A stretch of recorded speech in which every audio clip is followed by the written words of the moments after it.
ไปทางไหนล่ะมื้อนี้ไปขึ้นภูครับขึ้นภูโอ้ใช้ลูกน้องไปทางไหนล่ะ มื้อนี้สิพาเสียงหลอดไปเลาะภูอันนี้อยู่ถ้ำพระอยู่บ้านนาโดสันเพลแล้วก็พากันเดินทางไปเบิ่งอ่างขี้ไก่น้ำตกอยู่ตรงภูไปย่างไปกับเสียงหลอดหลวงพ่อบ่ไปนำเดินทางอันนี้ไปฮอดหม่องแล้วสิทายให้เบิ่งอีกเทื่อนึงช่วงนี้กำลังย่างไปใส่เวลาอยู่นิดนึงสถานที่ก็บ่ไกลปานใดแต่ว่าทางค่อนข้างสิอันนั้นแน่นะอันนี้ก็เป็นหน้าผานะงาม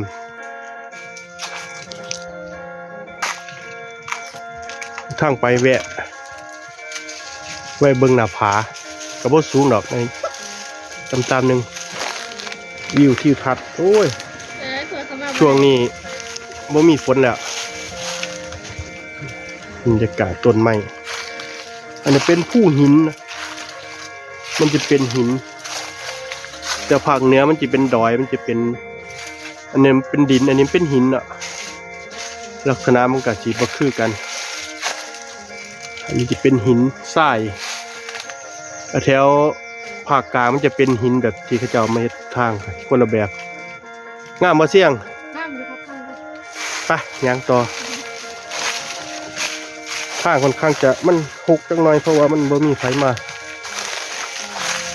เพราะว่าเขาบ่ได้เผาป่าอนุรักษ์บ่ให้เผาป่าบ่ให้จูดป่า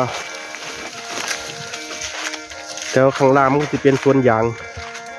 ก็เลยป้องกันฟืนป้องกันไฟเป็นหินเป็นชะโงกหินมาหลายเทื่อแล้วถ่ายลงหลายเทื่อแล้วล่ะข้างหน้าก็จะเป็นทางขึ้นวัดมาเช่ากวดไปก่อนแหละ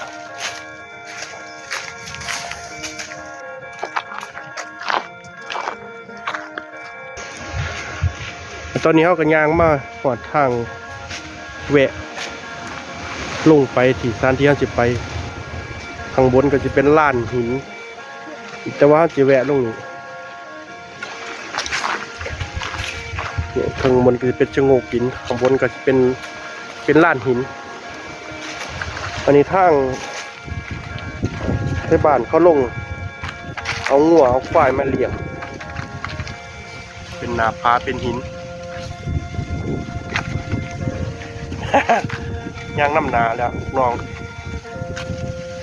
เป็นขอกงัวขอกกล้วยเนาะ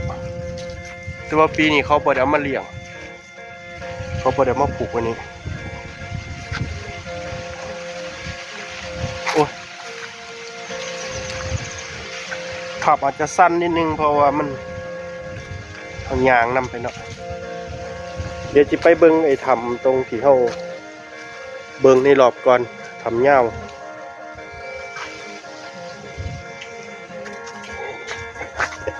ย่างมาแป๊บเดียวก็หอดทำที่บ้านก็เอิ้นทำผาเจือนอันนี้ก็เป็นถ้ำที่พระเป็นมาอยู่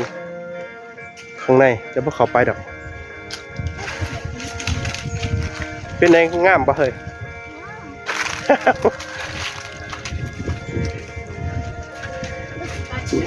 บรรยากาศดีพอหันมาแนวตีละบรรยากาศดีพอก็ได้ว่าข้างบนหน้าผาเดี๋ยวขากลับมาจังสีแวะขึ้นเบิ้งข้างบนอันนี้อยู่ข้างล่างไปแวะเบิ้งถ้ำห้องจังหน่อยก็ช่วงนี้ฝนบ่ตกไอ้พวกมอดพวกเฟิร์นก็เริ่มแห้งหมดละถ้ำที่มาในรอบช่วงฝนตกมันก็เริ่มแห้งพอฝนบ่ตกตะไคร่น้ำพวกนั้นก็แห้งหมดแล้วตอนพายุเข้าก็ตกมือเดียวนึงละฝนบรรยากาศภายในถ้ำมื้อนี้ถ่ายในกล้องเป็นแนวนอนมันก็เบิ่งเห็นกว้างกว่ากันนี่ก็ว่าถ้ำยาวถ้ำที่ยาวเลาะไป หน้าผาไปพูนแต่วันไปบ่ได้มันหกขึ้นได้บ่ทั้งเครื่องรอดโอ้สมัยเป็นเด็กน้อยก็ขึ้นไปพุ่นละทั้งเครื่องแต่ตอนนี้ขึ้นไปบ่ได้แล้วหนักหลายอ้วนถ้าเป็นเด็กน้อยก็ขึ้นได้สบายข้างบนก็จะเป็นลานกว้างไปลงมาขึ้นไปยังเดียวนี่นะวิเบิ้งบรรยากาศดีว่าสถานที่ต่อไปลงมานั่นเพื่อนนี่ก็ขึ้นไปน้ำแล้วโอ้ย่านแต่ได้ลื่น มาสอนทางกันนะพอดี โอ้ยขึ้นลงมาชักกล้วยลงมา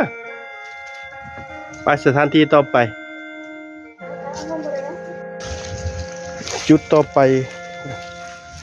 สายน้ำที่เสี่ยงหน่อยกับเชียงเติ้นพากันลงมาอาบตอนนี้น้ำก็เศร้าไหลแล้วฝนบ่ตกมันก็บ่น้ำก็บ่มีเพราะว่าอาศัยน้ำจากฝนตกพอฝนบ่ตกน้ำมันก็แห้งก็เหลืออยู่แต่ในที่มันเป็นแอ่งเรื่องน้ำมันเหลือบ่หลายแต่ว่าก็ยังพอมีหลายเนี่ยจักหน่อยอากาศเย็นดีครับเด้อเจ้ากล้วยยางเลาะโอ้เกิดเท่าได้นะน่ะหลอดเห็นบ่เขียวๆนั่นอันน่ะเท่าเขาเรียกว่าเท่าสาลายน้ำจืดนะบ้านเฮาเอื่นเท่าว่องหินเอาไปเห็ดลาบเท่ากินแซ่บไปขึ้นมาย่างต่อไป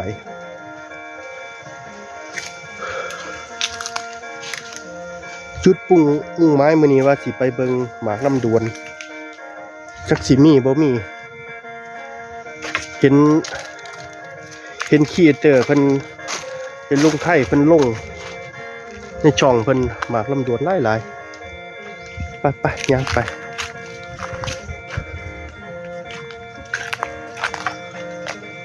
ก็ย่างมาหอดร้านที่เขาเจ้าเอาไว้เลี้ยงงัวเลี้ยงควายเนาะยังมีน้ำยังพอมีน้ำมีหยังอยู่มีกบมีเขียดแต่ว่าหญ้าบ่ค่อยมีควายกินมันแล้วดอกหญ้าก็บ่ค่อยหลายเพราะว่าช่วงหน้าฝนชาวบ้านเอางัวเอาควายขึ้นมาเลี้ยงมันมุ้ยสถานที่สิเลี้ยงก็เลยมาเลี้ยงตามเขาดอกหญ้านี่หอมๆเลยนี่ดอกหญ้าน้อยๆดอกเหลืองๆดอกเหลืองๆนี่หอนหญ้านี่จะหอมกินน้ำผึ้งไปย่างเข้าเดินทางต่อมื้อนี้อากาศดีลมเย็นนี่ก็ยังมีน้ำอยู่ในลานยังชุ่มน้ำอยู่พี่ทางอยู่เครื่องพี่รอบเจ้ากล้วยเด็กได้กินยังเรียนตลอดอยู่กินแบบนี้ก็หาดมกินคือกันเด้อมาหน่อยนี่ก็ได้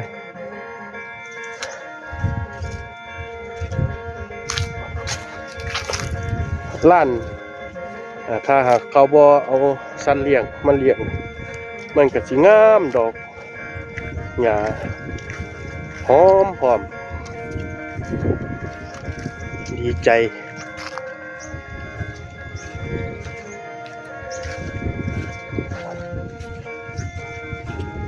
อันจะเป็นปลาหินเนาะเป็นหินเขาเรียกว่าหินเขาบ่สามารถที่จะเฮ็ดสวนใส่ได้ข้างล่างก็จะเป็นพลานหินข้างบนแน่ข้างล่างแน่บ่สามารถที่ทำการเกษตรได้ก็ปล่อยเป็นสถานที่ท่องเที่ยวสถานที่เลี้ยงสัตว์ของ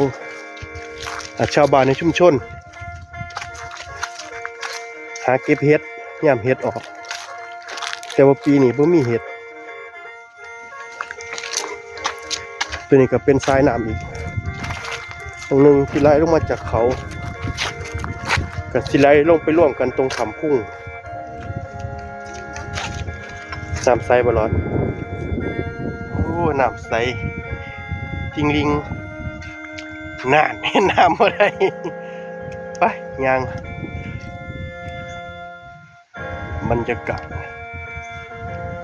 รอบๆในป่าในเขาแถวนี้บ่อาจจะบ่สูงคือเขาแถวภาคเหนือสูงสลับซับซ้อนนี่เป็นเขาลูกเดียวแต่ว่าขึ้นเรียงกันในหลายชั้นขึ้นมานะเป็นชั้นคือขั้นบันไดไปขึ้นไปมองเจ้ากล้วยลงมานะ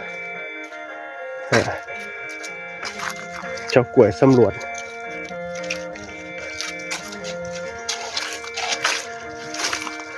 เลาะขึ้นไปเบิ่งความสิมีบ่พูดละหมากลำดวนก็ได้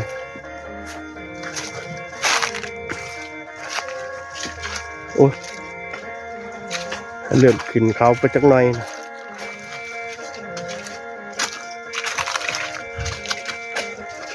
เมื่อยบ่เสี่ยงบ่ปานใดเพิ่งจะกินข้าวอิ่มนะครับเพิ่งเมื่อยปานใดแถวนี้ก็เคยมาหาเห็ดเท่านึงละเสี่ยงหลอดมากก็บ่ได้จ่อย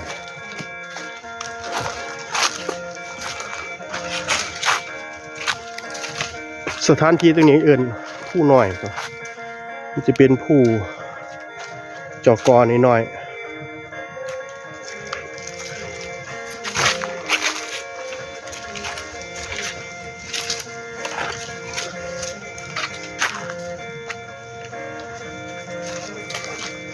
ใกล้ถึงที่ไม้แล้วนะอีกนิดนึงโอ้ยข้างเดินเขาไปขึ้นไปทางน้ำไหล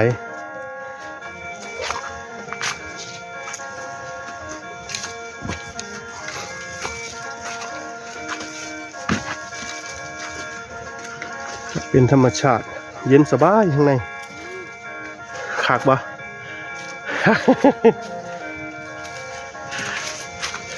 ไปรอติดตามคลิปต่อไปนะสถานที่ต่อไปตอนนี้ก็มาใกล้สถานที่ถ้าจะมาเบิงหมากลำดวนแล้วอยู่ข้างหน้าอยู่บนหน้าผาเนาะเป็นยังเลยไปยางไปพุ่นเราไปทางผีไหมทางพุ่นไปยังไป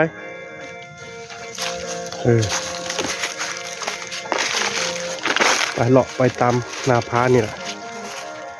อันนี้ต้นไม้เพกนะเพื่อนไม้เพกเขาเอามาเลี้ยงเอาควายมาเลี้ยงกินใบต้นนี่แหละย่ำนี่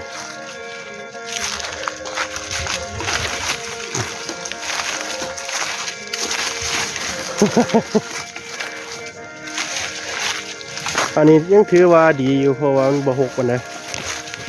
เพราะว่ามีสัตว์เลี้ยงนะมีงัวมีควายไปย่างไป ลัดไปเลาะไปนี่แหละเบิ่งเนี่ยคักบ่แถวนี้ไปทางทางซ้ายไปน่ะตะกล้วยไปแล้วพุ่นน่ะโอ้เฮ็ดยังล่ะลอด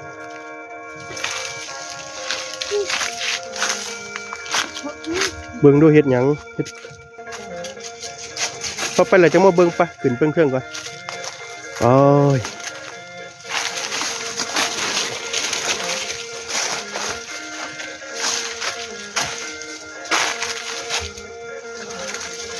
ตรงนี้ธรรมชาติภูเขา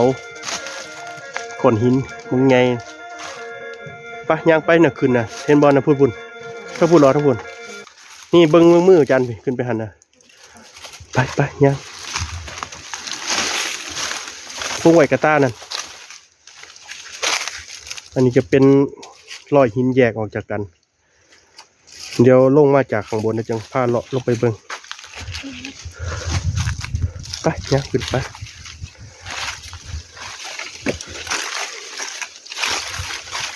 หมากลำดวน ไม่เป็นอย่างเลย ธรรมชาติป่าเขากับแบบนี้แล้วเนาะสถานที่เฮาบ่ต้องไปเที่ยวไสไกลก็ได้ลำบานเฮานี่ก็พอมีให้เที่ยวเชาวกล้วยขึ้นบ่ได้โอ้จนเกือบรุดบ่เฮ้ยมาหอดต้นหมากลำดวนมีบ่ล่ะเฮ้ยนี่ต้นหมากลำดวนนี่รอดโอ้ยบ่มีจักหมากเลยน่าจะบ่แม่นฤดูของเขาเนาะ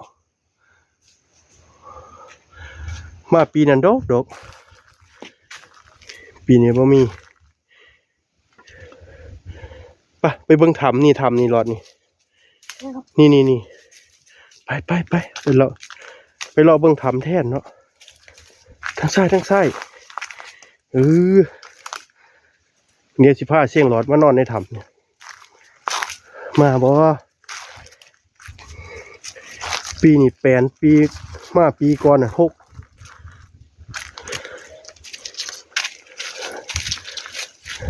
ทำโอ้เขาไปเบิ่งดูคนน่ะทำคักแท้พาเจ้ากล้วยเขาไปเบิ่งไปเจ้ากล้วยขึ้นไปคนน่ะโอ้ยคนน่ะเป็นเองดีเด้ในหลอดเนี่ยเป็นเองนอนได้เลยสามารถส่องทะลุทางนี้ได้พร้อม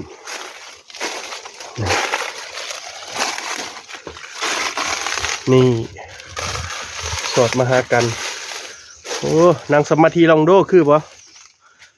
คนน่ะ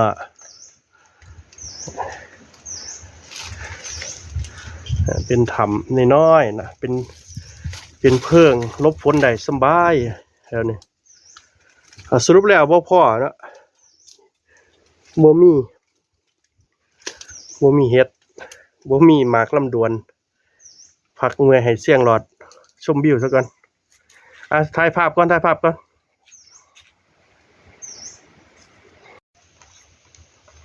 อย่างถึงเขาสิบ่ได้หมากลำดวนแต่ว่าก็ได้เฮ็ดนะเอาด้วยเฮ็ดได้หลายปะได้ดอกแกงนึงหมอนึงอยู่